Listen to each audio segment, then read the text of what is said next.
The old bearded man was sat in the room's only chair, and Charlie's first reaction, not surprisingly, was to try and shout out in fear and alarm.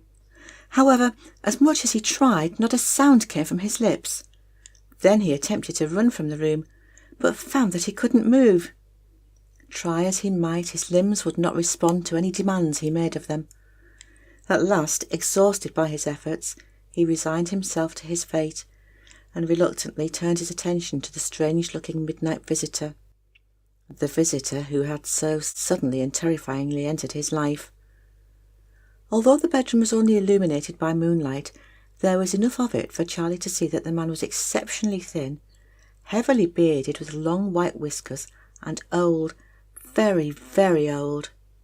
He was dressed in a long black cloak, a cloak sumptuously decorated with what appeared to be gold sequins, quarter moons, stars, bolts of lightning, and broomsticks.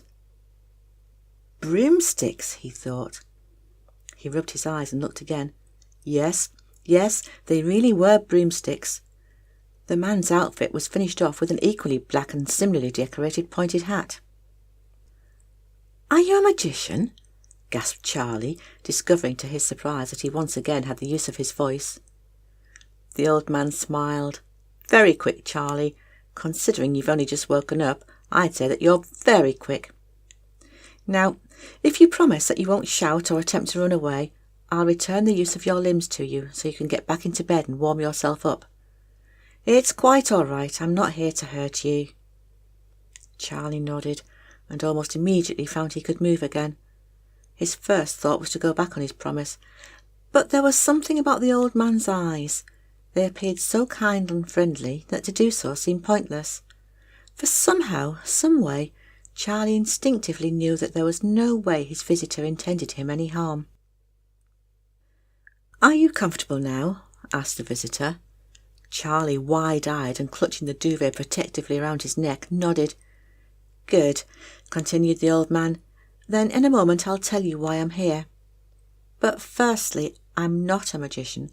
I'm a fully qualified wizard. Secondly, where did you get my book from?" Charlie's eyes opened even wider, and instead of answering, found he could only manage to stare ever more closely at his visitor. The wizard smiled again. "Don't be afraid. As I've said, you'll come to no harm from me." "Your book?" asked Charlie. "The Book of Spells," said the wizard. "What's the village bring and buy sale?" croaked Charlie. The wizard raised an eyebrow. "The village bring and buy sale?" Charlie nodded. "How much did you pay for it?" 50 pence, sir," managed Charlie. 50 pence! exclaimed the visitor, clearly appalled, if not absolutely outraged at the low price his treasured work had realised. Even when it was written the volume was worth thousands. Goodness knows how much it's really worth in the 21st century. Billions at least, I should think. "Sorry, sir," said Charlie. "Call me Argatlam," commanded the wizard. "Did you really write the book?" asked Charlie, suddenly feeling a little more courageous. "Of course I did," growled Argatlam. "You don't think a work of that supreme quality could write itself, do you?" "No, sir," said Charlie quickly, and now instantly regretting the question.